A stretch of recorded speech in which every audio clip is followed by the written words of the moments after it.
لقد خلقنا الانسان فی کبد، اس کو ہم نے مشقتوں میں رہتا زندگی بسر کرنے کے لیے پیدا کیا ہے۔ ساری زندگی اسی طرح گزرتی ہے، تمام عمر طوفان سے کھیلتے گزری، تمام عمر طوفان سے کھیلتے گزری،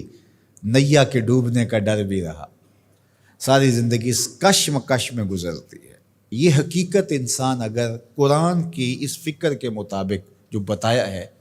سمجھ لے تو وہ حالات کی سختیوں کا مقابلہ کرنے کے لیے تیار ہوگا، گھبرا کر کے بیٹھ نہیں جائے گا۔ جن علاقوں میں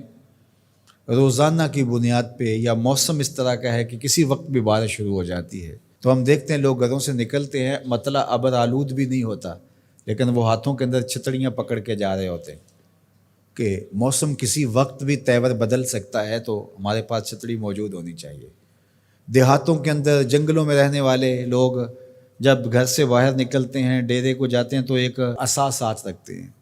کہ کوئی موذی جانور آ سکتا ہے، کوئی سانپ نکل سکتا ہے، تو ہم اس کے لیے ذہنی طور پہ تیار ہوں۔ اور اگر یہ ذہنی طور پہ تیار نہ ہو تو سانپ کو دیکھ کے گھبرا جائے گا اور رونا شروع کرے گا یا آگے لگ کے بھاگ جائے گا، نتیجہ کیا کہ اذیت میں مبتلا۔ لیکن اگر اس کو پتہ ہے کہ یہ کھیت ہے، یہ جنگل ہے، یہاں یہ ہوتا رہے گا، تو جب بھی سانپ کوئی موذی جانور آئے گا یا اسے مار ڈالے گا یا اسے بھگا دے گا اور پھر اپنے کام پہ چلا جائے گا، اس کے ذہن میں بھی نہیں ہوگا کہ راستے میں مجھے آج یہ مصیبت آئی۔ اسی طرح جس نے ہاتھ میں چھتری پکڑی ہے اور راستے کے اندر تھوڑا سا موسم کا تیور بدلا، چھتری کھولی، سر پہ لے لی، 2-4 قطرے برسے تو موسم پھر صاف ہو گیا، پھر اس کو سمیٹا اور ساتھ لے لیا، بات ختم۔ اس کو یاد بھی نہیں ہوگا کہ بارش ہوئی تھی یا نہیں ہوئی تھی، زندگی کے معمولات میں شامل ہے، چونکہ وہ اس کی تیاری کرتا ہے، اس کے ذہن میں ہے موسم ایسا ہے کہ بارش بھی آ سکتی ہے، کڑکتی دھوپ بھی ہو سکتی ہے۔ لیکن جو اس کے لیے ذہنی طور پہ آمادہ ہی نہیں ہے، اچانک نکلتا ہے تو بارش آ جاتی ہے تو پھر وہ گھبرا جاتا ہے، کبھی دیوار کے ساتھ لگتا ہے، کبھی کسی شیڈ کے نیچے ہوتا ہے، کبھی کچھ کرتا ہے، کبھی کچھ کرتا ہے، اور کپڑے بھگو کے واپس آتا ہے گھر، اور آتے ہی کہتا ہے مجھے گرم دودھ دو، مجھے تو سردی لگ رہی ہے، اس لیے کہ وہ ذہنی طور پہ تیار نہیں تھا، گھبرایا ہوا ہے، رنگ اڑا ہوا ہے، چہرہ زرد ہے، کیا ہوا؟ وہ میں نے سانپ دیکھا ہے وہاں، چونکہ اس نے مقابلے کے لیے ذہن ہی نہیں بنایا تھا اور وہ ایسے نکل گیا، اچانک دیکھا اور گھبرا گیا۔ اسی طرح آپ کوئی کام کرتے ہیں کسی فیکٹری میں، ذمہ داریوں کا بوجھ آپ کے سر پہ، آپ کو پتہ ہے کہ یہاں مسائل ہوں گے، مصائب ہوں گے، 2 لوگ الجھ سکتے ہیں، مسائل ہو سکتے ہیں، کوئی خیانت ہو سکتی ہے، جھوٹ ہو سکتا ہے، لوگوں کا آپس میں تناؤ ہوگا، آپ ذہنی طور پہ یہ سارا میں نے فیس کرنا ہے۔ تو یہ جب ذہن ہوگا تو پھر آپ اس کو ایک روٹین کے عمل کے طور پہ کرتے رہیں گے تو گھبراہٹ نہیں ہوگی،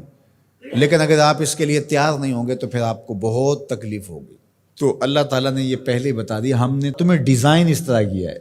کہ یہ تمہارے ساتھ زندگی میں سب کچھ ہونے والا ہے، تکلیفیں بھی ہیں، آلام بھی ہے، حسد بھی ہے، بغض بھی ہے، کینہ بھی ہے، حقد بھی ہے، نفرت بھی ہے، اپنوں بیگانوں کا شر بھی ہے، شریکہ برادریاں بھی ہیں، دشمنیاں بھی ہیں، حالات کی ٹھوکریں بھی ہیں، غربت بھی ہے، امارت بھی ہے،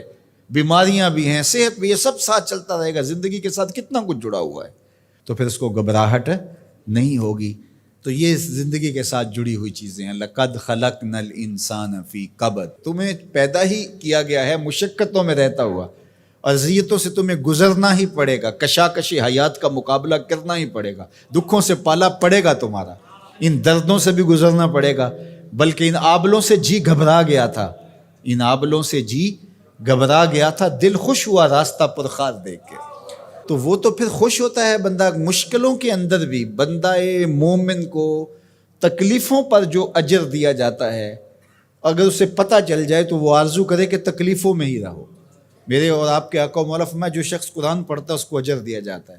اور جو قرآن پڑھتا ہے یتتعتع فیہ، تو وہ اڑتا ہے، پھنستا ہے اور وہ اٹکتا ہے، لکنت آتی ہے، فرمایا اللہ اس کو 2 اجر دے گا۔ ایک تو اجر اس کو ملا جو قاریوں کی طرح فر پڑھتا جا رہا ہے، اور جو پڑھنا چاہتا ہے لیکن زبان عجمی ہونے کی وجہ سے لکنت پیدا ہوتی ہے تو اڑ کے پڑھتا ہے، تو اللہ ثواب بھی 2 عطا کرے گا۔ اللہ اکبر۔ تو یہ اللہ کا نظام ہے، تو وہ محروم نہیں رکھے گا۔ تو جو تکلیفیں پہنچتی ہیں، جو آلام آتے ہیں، جو اذیتیں آتی ہیں، اس کا میرے اللہ نے صلہ رکھا ہے۔